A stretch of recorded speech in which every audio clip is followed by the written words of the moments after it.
The life of prehistoric people, unveiling the mysteries of our ancestors' existence.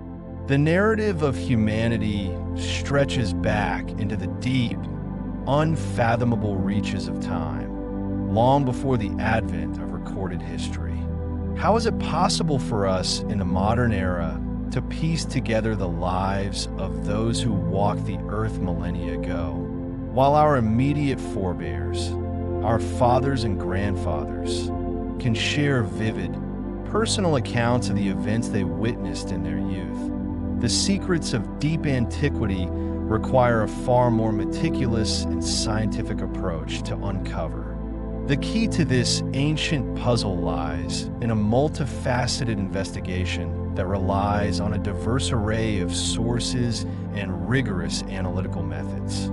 The first major breakthrough in human record-keeping was the invention of writing, a monumental achievement that occurred over 5,000 years ago. This innovation allowed knowledge to be preserved and transmitted across generations with unprecedented fidelity. Ancient civilizations employed a variety of materials for this purpose, inscribing their thoughts and records on durable clay tablets, on flexible palm leaves, on sturdy bamboo slats, and later on more refined surfaces such as papyrus, a special paper-like material crafted from the pith of the Egyptian papyrus reed, and eventually on paper itself. These written sources, which encompass everything from ancient books and scrolls to official inscriptions meticulously carved in stone, provide us with invaluable, direct insights into the dawn of civilization. From them, we learn about the formation of the first states, the reigns of powerful kings and the conflicts of devastating wars, the wisdom of revered sages and the works of gifted poets, as well as the intricate details of ancient laws, social customs, and so much more. Furthermore, the physical landscape of our world is dotted with monumental structures that have withstood the ravages of time, serving as silent but powerful testaments to past societies. Iconic edifices such as the pyramids of Egypt, which functioned as the magnificent, eternal tombs for the god-kings of the Nile, or the immense, serpentine Great Wall of China, originally constructed as a formidable defensive barrier against nomadic incursions, have survived to this day. These colossal constructions speak volumes not only about the absolute power and ambition of the rulers who commissioned them, but also allow modern observers to critically assess the remarkable engineering skills, organizational capacity, and sheer artistry of the builders who lived in that distant past. However, for epochs predating the written word, a different, equally vital scientific discipline comes to the fore: archaeology. The meticulous excavations carried out by archaeologists play an absolutely crucial role in unearthing the material remains of ancient life. In the soil at the sites of long-abandoned settlements, archaeologists carefully uncover the remnants of primitive dwellings, countless shards of broken pottery, a wide array of stone and bone tools and weapons, and even petrified remnants of food, such as bread or grains of barley and wheat. They also find more personal items like coins, simple children's toys, and exquisite works of art. Collectively, these discovered objects are classified as material sources. They're the tangible, physical echoes of the past that, when analyzed, enable scholars to reconstruct in intricate detail the daily occupations, economic activities, and the overall fabric of life for people in bygone eras. The significance of archaeological excavations is particularly immense for studying the vast stretch of human history encompassing those who inhabited the earth before the invention of writing. Indeed, almost everything we know about these prehistoric people has been told exclusively through the silent, yet eloquent, finds of archaeologists. Primitive gatherers and hunters, the struggle for survival in a primeval world. The term primitive is used to describe the people who lived before the invention of writing, before the emergence of the first states, and before the rise of large urban centers. It is impossible for us to recreate a perfectly accurate and complete picture of our distant ancestors' lives, as so much has been lost to time. Scientists can only make approximate estimations regarding key milestones, such as the period when the very earliest hominids appeared on Earth, as well as the later era when human beings began to physically and cognitively resemble modern humans. The earliest people, our most ancient ancestors. The earliest humans primarily inhabited hot, tropical climates, regions which were free from the harsh challenges of frost and cold winters. In East Africa, which is often called the cradle of humanity, archaeologists have made extraordinary discoveries during excavations, unearthing the fossilized bones of hominids who lived more than 2 million years ago. It is from these critical fossil finds that we can painstakingly reconstruct the physical appearance of our most distant ancestors. These earliest humans bore a close resemblance to apes, possessing a suite of archaic features.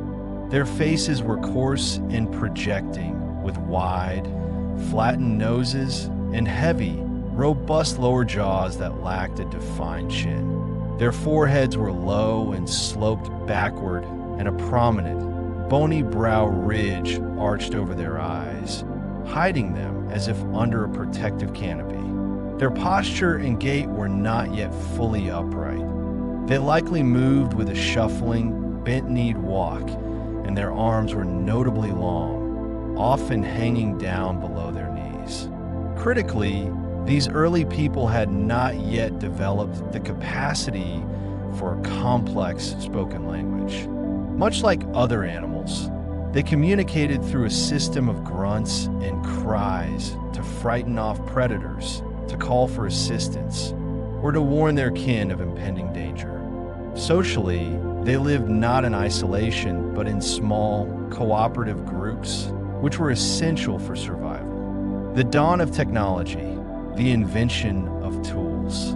The ability to create and use tools represents a fundamental dividing line between humanity and the rest of the animal kingdom. If we could travel back in time to observe the earliest people, we might witness a scene like the following. A group approaches a shallow stream, intently searching for specific types of stones in the water. They do not pick up every stone they see.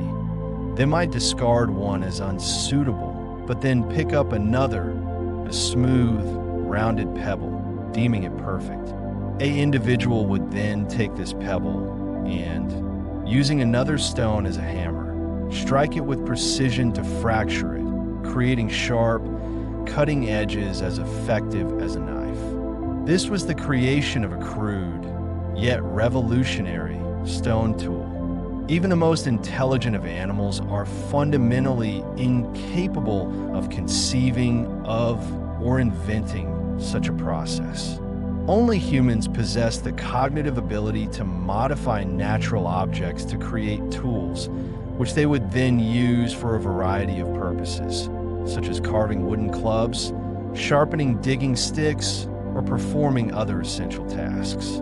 This nascent ability to make tools was the single most important distinction between the earliest people and all other creatures. Subsistence, gathering, and hunting. The earliest people sustained themselves through a lifestyle of gathering and hunting. Throughout the day, virtually every member of the group, regardless of age, would be engaged in the constant work of gathering. They foraged for edible roots and tubers, collected snails and insects, searched for wild fruits and berries, and scoured the landscape for birds' eggs. Hunting, a more dangerous and coordinated activity, might have unfolded in a manner such as this. Imagine a large herd of zebras grazing peacefully on a savanna. The people would work together to startle the herd, causing a panicked stampede. The zebras, of course, were incredibly fast and could not be caught by foot alone. However, within any herd, there are always weaker individuals, the sick, the very old, or the very young. These animals would inevitably fall behind the main group. The hunter's strategy was to identify and isolate one of these vulnerable animals, cut it off from the safety of the herd, then stun it with thrown clubs or stones, and finally kill it. The mastery of fire, taming a primal force. The ancient world was fraught with numerous dangers for early humans, but one of the most terrifying and powerful was fire. Imagine a scenario where a lightning strike sets the dry bushes and grass ablaze, creating a raging inferno that consumes everything in its path. In such an event, birds would take flight, and animals and people would flee in terror.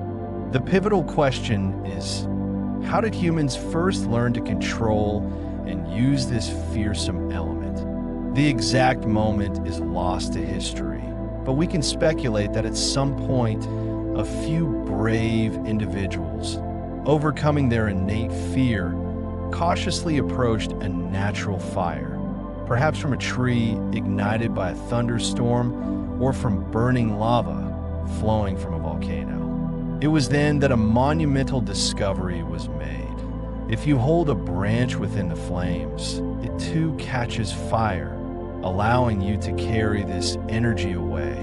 Soon, controlled bonfires began to blaze consistently at human settlements. This control of fire brought transformative benefits. Meat roasted on coals was found to be far tastier, easier to digest, and more nutritious than raw flesh. The bright, flickering light of the fire provided warmth during cold nights, dispelled the oppressive darkness, and created a protective circle that scared away predatory animals. For a very long period, people did not know how to create fire themselves. Instead, they diligently maintained bonfires day and night, carefully preserving burning embers.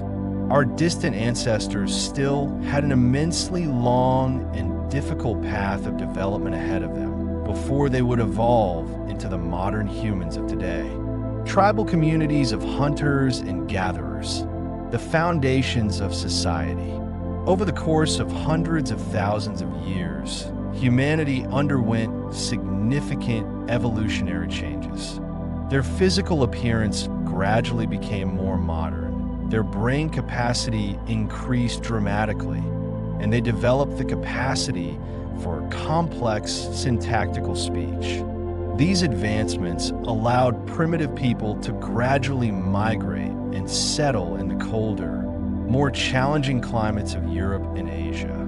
Evidence shows that they appeared in the southern regions of what is now Russia more than 500,000 years ago. Our ancestors managed to survive the harsh, frosty winters primarily because they had mastered the use of fire and, critically, had learned how to create at will. This period also saw significant technological progress. They invented new, more sophisticated tools and developed effective clothing and substantial dwellings. Clothing was skillfully sewn together from the hides and furs of hunted animals. Their dwellings often consisted of naturally occurring caves, which provided excellent shelter from predators, cold winds, rain, and snow. In areas where caves were not available, people demonstrated their ingenuity by constructing shelters, digging deep dugouts into the earth, or building sturdy huts from frames of tree branches, mammoth bones, and covered with large animal skins. Hunting became the most important and prestigious occupation, central to the group's survival. For a long time, the primary hunting weapon was the simple wooden spear, which was crafted by selecting long, sturdy saplings and sharpening their points, often hardening them in fire. Later, a significant technological innovation emerged: the creation of a sharp, chipped stone tip. This tip was meticulously attached to a wooden spear shaft using plant fibers or leather straps, creating a composite weapon. This spear, combining the best properties of wood and stone, became a formidable and reliable tool in the constant struggle against large, dangerous beasts. Hunters acted in a highly coordinated and cooperative manner. Dozens of men would work together to drive entire herds of wild animals, such as goats, horses, deer, bison, and even now extinct species like woolly rhinoceroses and cave bears, toward natural traps like steep cliffs, deep swamps, or ravines from which escape was nearly impossible. The most desired and prestigious prey was the mammoth, a gigantic elephant-like creature covered in long, shaggy, yellowish-brown hair and possessing massively curved tusks. The rise of tribal communities. Approximately 40,000 years ago, humans had evolved into a form virtually indistinguishable from people of our time. A species scientists aptly call Homo sapiens, or wise man. During this period, the social structure of human groups became far more cohesive and complex, leading to the formation of tribal communities. In these communities, kinship ties were the fundamental, organizing principle of social life. All individuals, both close and distant relatives, were considered part of the same kin group. The prevailing logic was straightforward and powerful. This person is my kin, which means he is one of us, and we are therefore obligated to help him always and in everything. This solidarity also extended to justice. If an outsider harmed, injured, or killed a member of the clan, the entire clan would collectively seek vengeance against the offender and his kin group. Property within the clan was largely communal. The dwelling stored supplies of food and firewood, and the central hearth where the vital fire burned were shared by all. The men of the clan would hunt large game together in coordinated parties, while the women were responsible for the critical tasks of gathering plant foods, preparing meals, and caring for the children. Archaeological excavations often unearth small figurines of women, which scholars believe primitive people revered as symbolic progenitors of the clan and as spiritual guardians of the home and hearth.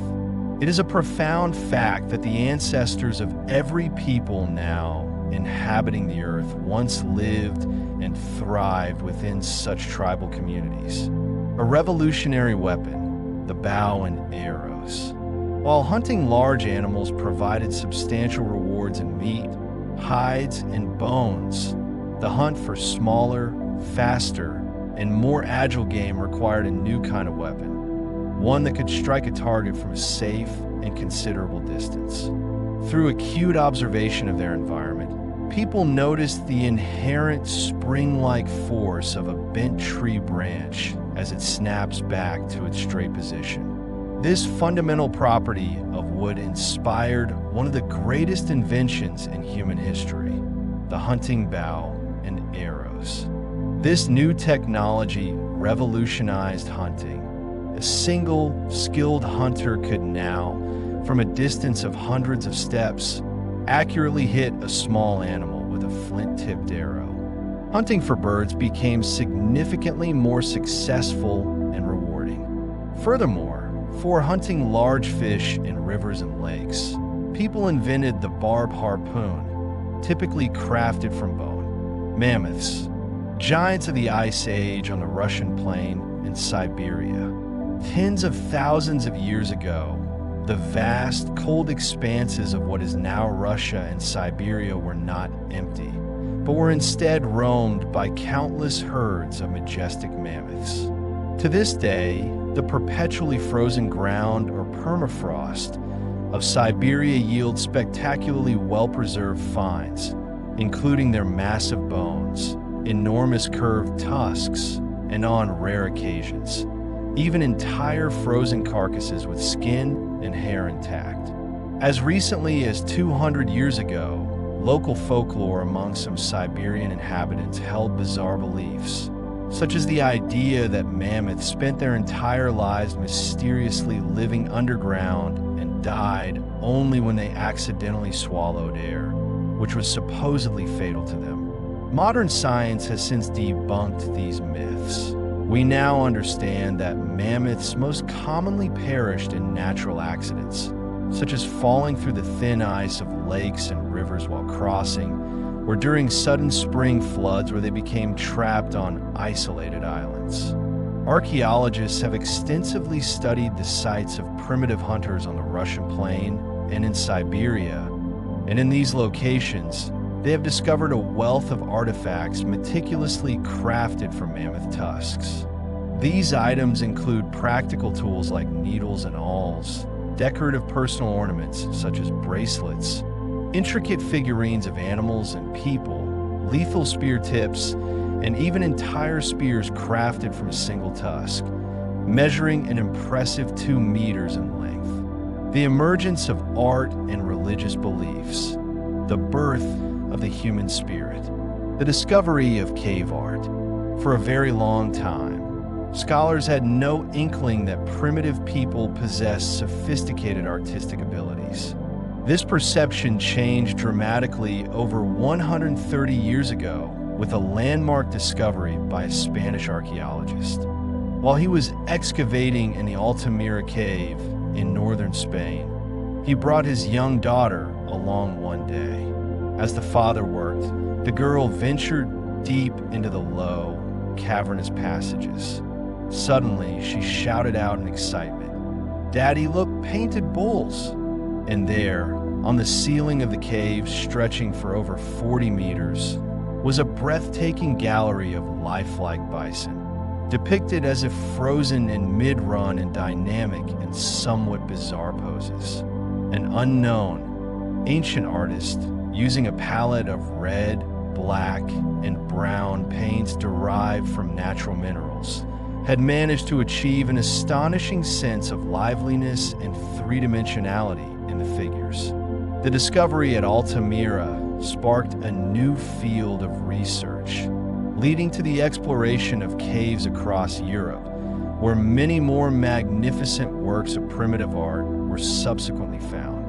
These ancient artists demonstrated a remarkable ability to capture not just the form, but the very essence and character of the beasts they hunted. Deer were rendered as alert and wary, horses as fast and swift, and mammoths as massively heavy and powerful, with characteristically high, convex napes.